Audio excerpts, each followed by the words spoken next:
हम knowledge based channel पर आपका स्वागत करते हैं। आकाश का अदृश्य कंबल, पृथ्वी का ग्रीन हाउस प्रभाव हमें गर्म कैसे रखता है।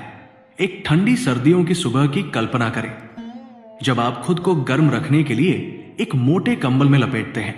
अब पृथ्वी की कल्पना करें, जो यही काम करती है, लेकिन ऊन के बजाय वो आकाश में गैसों की एक अदृश्य परत का उपयोग करके गर्मी को रोकती है।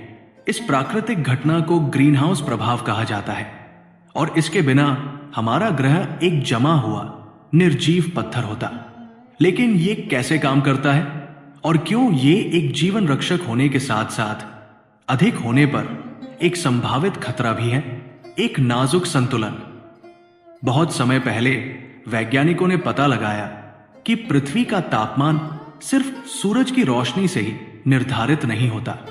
अगर ऐसा होता तो हमारे ग्रह का औसत तापमान लगभग -18 डिग्री सेल्सियस 0 होता, जो पानी के तरल रूप या जीवन के लिए बहुत ठंडा होता।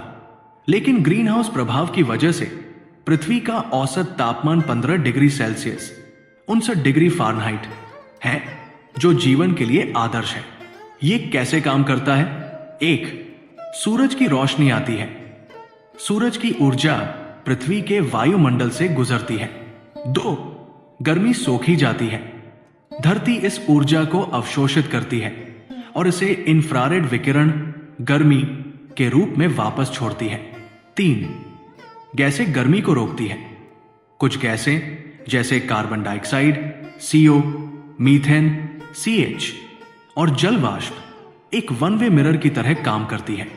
ये सूरज की रोशनी को तो अंदर आने देती है, लेकिन कुछ गर्मी को बाहर निकलने से रोकती है, ठीक ग्रीन हाउस की कांच की दीवारों की तरह। अगर ये गैसें न होती तो गर्मी अंतरिक्ष में चली जाती और पृथ्वी जम जाती।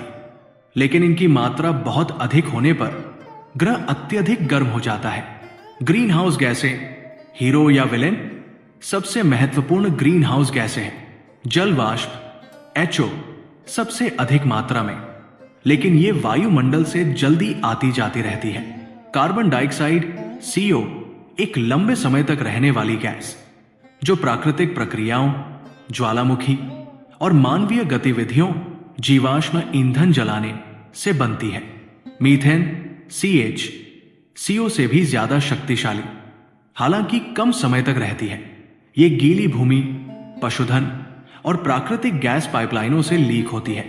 लाखों सालों तक ये गैसें संतुलन में रहीं, जिससे पृथ्वी गर्म तो रही, लेकिन बहुत गर्म नहीं हुई।